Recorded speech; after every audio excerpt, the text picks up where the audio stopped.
Everyone and their mom has heard about Martin Brundle, if they've watched Formula 1. We know him as Crofty's trusted colour commentator. He's given his analysis for new fans and old fans. We all appreciate him. But how much do you really know about the man behind the microphone? We're going to have a look at Martin Brundle's racing career.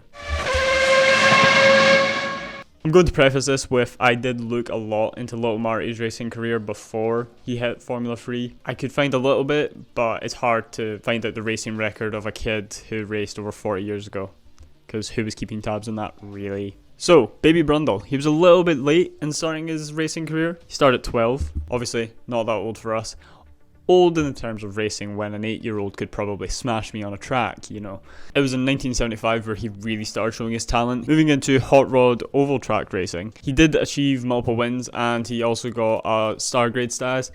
I tried to figure out what that was. I'm assuming it meant he was good because what else would it have meant? 1977 was the next step up for Mini Martin. It was his first venture into actual circuit racing with the British Saloon Car Championship. He did take pole position in his first ever race at Oulton Park, but he would retire, as is a trend for the rest of the season. However, the following season he did get a little bit better and would finish 4th in his class. 1979 would be the first time that Brundle has done single-seater racing. He would get help from a local company that would sponsor him for Formula 4 2000. It was an okay season. He won one race and he did place consistently there throughout. But most importantly this season, this absolute mad lad at the time wrote to Tom Walkinshaw asking to race for his team at the upcoming event in the BMW Championships at Snetterton.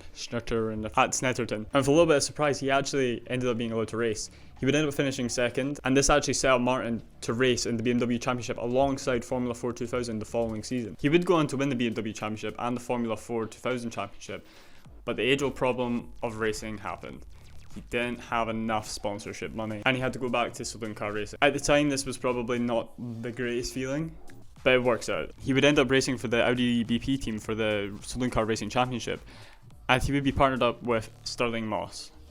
Yes, that's Stirling Moss. And this move obviously ended up proving pretty favourable for him because BP chose to sponsor Big Brundle to go to Formula 3. With the move up, it was a pretty good season. He ended up getting 5 pole positions and 2 wins, along with getting awarded the most promising Commonwealth Driver Grovewood Award. I bet you can't say that 5 times fast. I couldn't even say it without having to read the script, so... He stayed in Formula 3 for the following season, partnering up with the Eddie Jordan team. This year would be a little bit different though.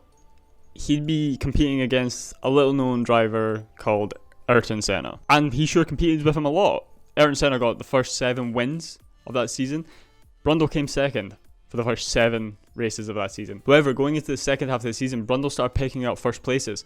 And with a little bit of a collection of Senna's retirements, he was leading the championship. This all lasted until the last few laps on the final race of the season, where Ayrton ended up overtaking him and ultimately took the championship away from Brundle. Naturally, the performance from the two of them saw them both get promoted into Formula 1. We all know how that went for Ayrton Senna. He ended up racing for 3 seasons with Tyrrell, and while they weren't so successful, he did score a second place podium at Detroit. However, it was taken away from him and he was disqualified on the basis that the team had supposedly refueled during a pit stop, which was actually illegal at this point in Formula 1. Along with this, he sustained a season-ending injury at Dallas where he broke one of his ankles, and I feel like that kind of summed up his time at Tyrrell. With a waning Formula 1 career, Brundle chose to leave the sport in 1988 and take Jaguar into the World Sports Car Championship, which he ended up winning with a record point total at the time of 240 points. The same year, he would go on and win the Daytona 24-hour race as well. Brundle, proving he's no joke of a racing driver, came back to Formula 1 in 1989 with Brabham. But again, another underwhelming season in an underperforming car saw him leave Formula 1 to go back to the World Sports Car Championship in 1990, where he would end up going on to win the iconic 24 Hours of Le Mans that year.